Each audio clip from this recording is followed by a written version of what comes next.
प्रेमी पिता धन्यवाद करते हैं आज के सुंदर बाइबल अध्ययन के लिए। प्रभु जी होने दे आज का वचन हर एक के जीवन में हृदय रूपी जमीन में कार्य करे, हर एक को बड़ी बरकत दे। पिता आशीष कर, यीशु नाम से मांगते हैं, आमेन। हम पढ़ेंगे उत्पत्ति की किताब 23 अध्याय, सारा की मृत्यु और अंताकिया का वर्णन।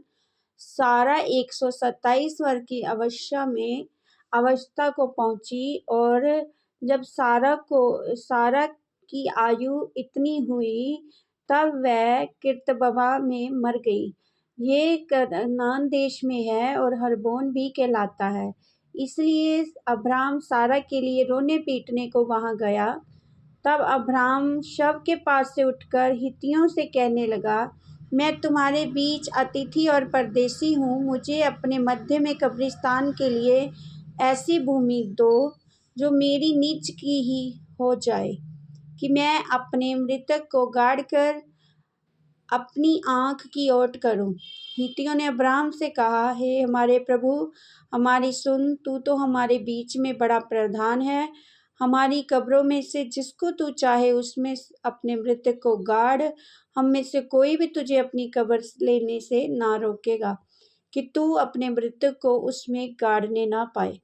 तब अब्राम उठकर खड़ा हुआ और हित्तियों के सन्मुख, जो उस देश के निवासी थे, दंडवत करके कहने लगा, यदि आपको ये इच्छा हो कि मैं अपने मृतक को गाड़कर अपनी आँख की ओट करूं, तो मेरी प्रार्थना है कि सोहर के पुत्र एप्रोन से मेरे लिए विनती करो कि वह अपनी मलपेका वाली गुफा, जो उसकी भूमि की सीमा पर है, उसका पूरा दाम देकर मुझे दे दे, कि वह तुम्हारे बीच कब्रिस्तान के लिए मेरी निज भूमि की जाए।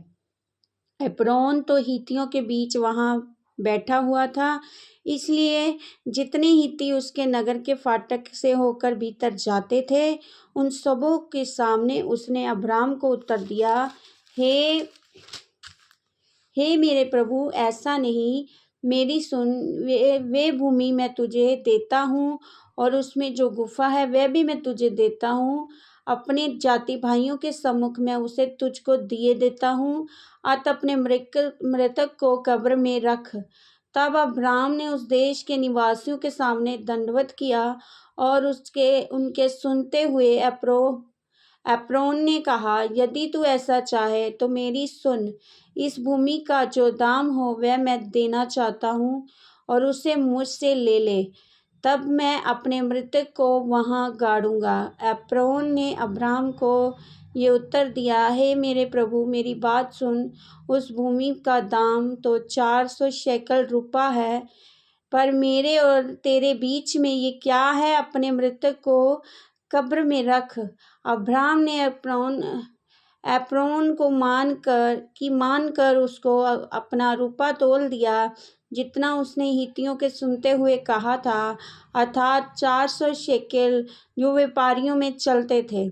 इस प्रकार एप्रोन की भूमि, जो मरमे के सन्मुख मलपेका में थी, वह गुफा समेत और इन सब वृक्षों समेत भी, जो उसमें और उसके चारों ओर सीमा पर थे, जितने हित्ती उसके नगर के फाटक से होकर भीतर जाते थे, उन सबों के सामने अब्राम के अधिकार में पक्की रीति से आ गई। इसके पश्चात अब्राम ने अपनी पत्नी सारा को मलपेका वाली भूमि की गुफा में, जो मरमे के अर्थात हेब्रोन के सामने कनान देश में है, मिट्टी दी। इस प्रकार वह भूमि गुफा समेत जो उसमें थी, हित्तियों की ओर से कब्रिस्तान के लिए अब्राम के अधिकार में पक्की रीति से आ गई। आमेन। इस वचन के द्वारा प्रभु ब्लेस करेंगे सबको। जय मसीह की।